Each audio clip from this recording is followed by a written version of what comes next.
ет сынбастан катуу талапты коюп жерибизди сатап алалы тугандар.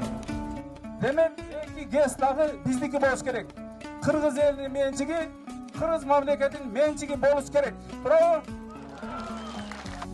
Кемпирабад маселеси көтөрүлгөн убакта акыл киндик каны тамган мекени башка өлкөгө кетип калбасын деген мааниде биринчилерден болуп ошол жакка кеткен.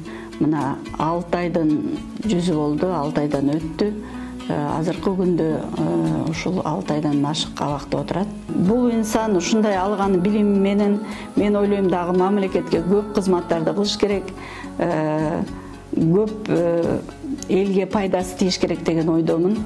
Патриоттук сезимдери аябай күчтүү, элине, жерине кызмат кылайын деген таза ойлору бар.